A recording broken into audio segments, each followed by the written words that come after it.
Hello students, welcome to my channel. आज हम chapter matter and surrounding में आगे बात करेंगे। हमने लास्ट 2 वीडियोस आप देख चुके होंगे कि हमने उसमें बात करी है मैटर, उसके कैरेक्टरिस्टिक्स और डाउनलाइन मोशन और डिफ्यूज़न के बारे में। आज हम बात करेंगे कि क्लासिफिकेशन ऑफ मैटर जब वो किस चीज़ पर बेस्ड है, उसके डिफरेंस को हम आज जानेंगे। ये 2 टॉपिक आज हमारे रहेंगे। क्या क्या?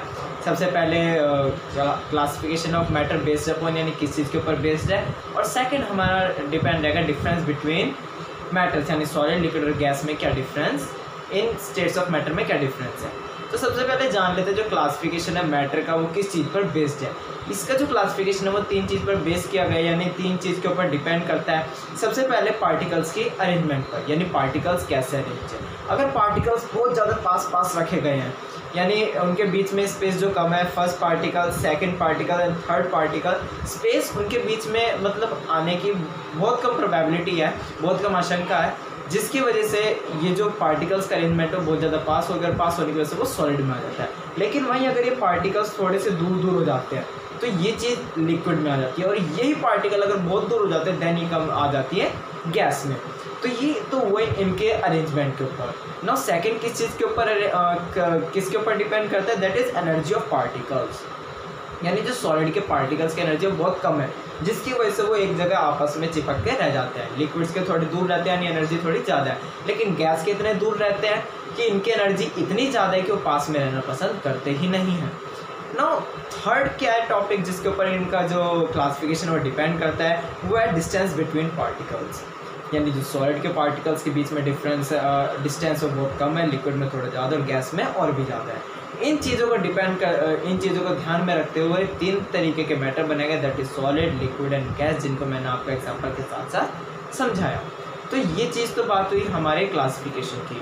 नाउ इनमें कैसे इनको हम डिफ्रेंशिएट कर सकते हैं आज ये जानेंगे। तो हमारे पास बहुत सारे रीज़न होंगे इनको डिफ्रेंशिएट करने के। तो हम धीरे धीरे एक टॉपिक लेंगे और हर एक डिफरेंस की बात करेंगे। सबसे पहले हम टॉपिक लेते हैं अरेंजमेंट ऑफ पार्टिकल्स, यानी पार्टिकल्स का अरेंजमेंट कैसा होगा। तो सॉलिड की बात करें, यानी सॉलिड, लिक्विड, गैस, इन 3 में बात करेंगे। अगर मैं सॉलिड की बात करूँ तो पार्टिकल्स का अरेंजमेंट कैसे होगा, बहुत ज़्यादा पास होगा, यानी क्लोजली पैक्ड। अगर मैं लिक्विड की बात करूँ तो थोड़ा सा दूर होगा, यानी लूजली पैक्ड। और अगर मैं गैस की बात करूँ, फार अपार्ट, यानी बहुत ज़्यादा दूर रहेगा। नाउ सेकंड टॉपिक अगर मैं लूँ जिस पर मैं इनको डिफ्रेंशिएट करना चाहूँ, that was the force of attraction, यानी फोर्स ऑफ अट्रैक्शन सॉलिड में क्या होगा, सबसे ज़्यादा, लिक्विड में उससे कम एंड गैस में सबसे कम होगा, यानी नेग्लिजिबल होगा, ना के बराबर ही फोर्स ऑफ अट्रैक्शन है, इस वजह से वो बहुत ज़्यादा दूर रहना पसंद करेंगे। Now third topic is our kinetic energy.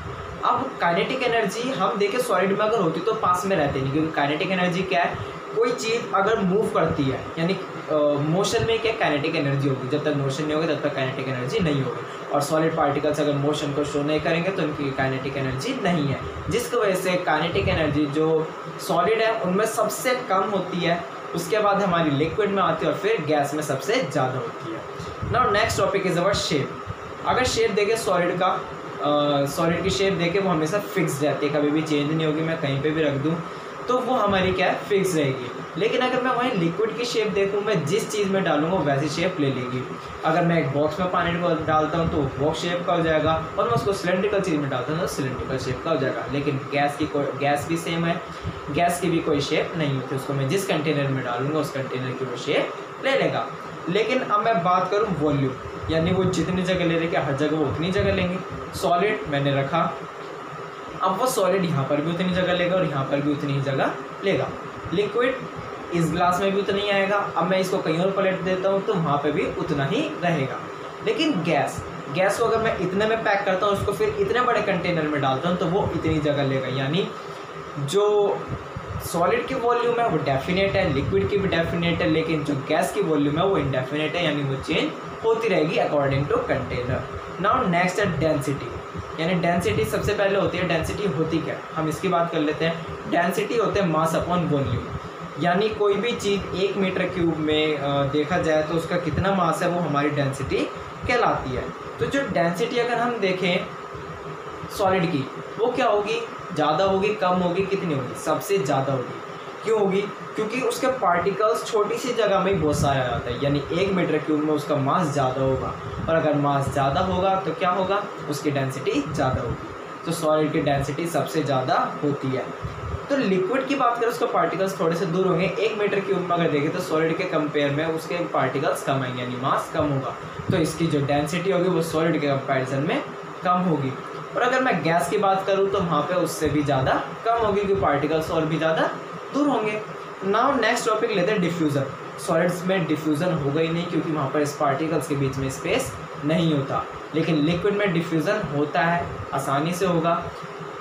और गैस की बात करूँ, वहाँ पे बहुत ही ज़्यादा रैपिडली डिफ्यूज़न होगा, कि गैस के पार्टिकल्स के बीच में स्पेस बहुत ज़्यादा होता है ना। कंप्रेसिबिलिटी, यानी मैं उनको कितना प्रेशराइज दबा सकता हूँ या नहीं कर सकता। सॉलिड को देखा जाए तो नहीं कर सकता। सॉलिड जैसा भी हो, मैं उनको अगर दबाऊंगा तो वो कंप्रेस नहीं होगा, वो अपनी शेप को मेंटेन रखेगा। लेकिन वहीं लिक्विड को अगर मैं कंप्रेस करता हूँ, वो अपनी शेप को चेंज कर देगा। वहीं गैस को करता हूँ तो वो भी अपनी शेप को चेंज कर देगा ना। फ्लूइडिटी यानी एबिलिटी टू फ्लो, यानी फ्लो करने की उनकी एबिलिटी कैसी है। तो अगर मैं सॉलिड की बात करूँ तो वो फ्लो नहीं कर सकते, और लिक्विड की बात करूँ वो आसानी से फ्लो कर सकते हैं, और जो गैस है वो भी आसानी से फ्लो कर सकती है, लिक्विड से भी आसानी से। तो ये कुछ डिफरेंस वाले पॉइंट थे जिनको हमने आज डिस्कस करा है। Thanks for watching my video.